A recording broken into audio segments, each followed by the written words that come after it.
Israel और Hamas युद्ध के बीच तीसरे वर्ल्ड वार की तरफ बढ़ा युद्ध। ईरान ने किया अमेरिका के कई ठिकानों पर ताबड़तोड़ और भीषण हमले। ड्रोन से किए गए हमले में 24 सैनिक हुए हैं घायल।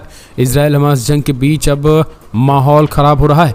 दरअसल आपको बता दें, पिछले हफ्ते जिस तरीके से लगातार पिछले 15 दिनों से इजराइल और हमास बीच युद्ध चल रहा है, इसको देखते हुए ईरान लगातार इजराइल को चेतावनी दे रहा है कि वो गाजा पट्टी पर हमले रोके, वरना परिणाम भुगतने के लिए तैयार रहे। इन सब के बीच लगातार इजराइल गाजा पट्टी पर हमले कर रहा है और पिछले 24 घंटे में 300 से ज़्यादा गाजा के ठिकानों पर हमले किए, जिनमें 700 से ज़्यादा लोगों के मारे जाने की खबर निकल के आई है। लेकिन इन सब के बीच लगातार इजराइल और मुश्किलों का सामना करना पड़ रहा है। इस बीच आपको बता दें, सीधे तौर पर इजराइल के पर अब ईरान ने ताबड़तोड़ अटैक करना शुरू कर दिया है। सबसे पहला वार जो है वो उन्होंने अमेरिका पर किया है और अमेरिका की बेस पर किया है।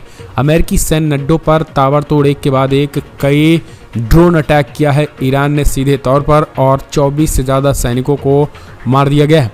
ये खबर निकल के आई है। दरअसल आपको बता दें, ये कहा जा रहा था कि ईरान पर हुए हमले को लेकर के, इजराइल पर हुए हमले को लेकर के ईरान लगातार जो है वो अमेरिका बीच में आड़े हाथों आ रहा था, क्योंकि अमेरिका ने बड़े पैमाने पर इजराइल को हथियार दे रखे हैं और उसने इराक और सीरिया में अपने सैन्य अड्डों के जरिए ईरान को निशाना बनाने की कोशिश कर रहा था, जिसके बाद से ये तगड़ा एक्शन लेते हुए फिलहाल ईरान ने सबसे पहले ईरान के ही खास करके इराक और सीरिया में अमेरिकी सैन्य हमलों पर ड्रोन अटैक करते हुए पूरी तरीके से तबाह कर दिया है। और अब इस तबाही के बाद मंजर यहाँ तक पहुँच चुका है कि मरने वालों की संख्या तेज़ी के साथ बढ़ रही है। और यही कारण है कि अब अमेरिका ने सीधे तौर पर बड़े पैमाने पर खास करके सेना को लगाने का ऐलान कर दिया है और उन्होंने मिडिल ईस्ट में बड़े पैमाने पर सैनिकों को भेजने का आह्वान कर दिया है। इतना ही नहीं, अब आपको बता दें, इस पूरे मामले में वर्ल्ड वार 3 की सुगबुगाहट देखने को मिल रही है। इजराइल और हमास युद्ध के बीच का मामला जो है वो युद्ध की तरफ बढ़ रहा है। पिछले हफ्ते इराक और सीरिया में भी लगातार ईरान मिलिशियाई ने जो है वो अटैक करवाया था। दरअसल ईरान की आपको बता दें, ईरान की बात करें तो हमास और हिजबुल्लाह के साथ साथ हूती विद्रोही कई मोर्चे पर इजराइल को घेरने की पूरी तैयारी ईरान कर चुका है।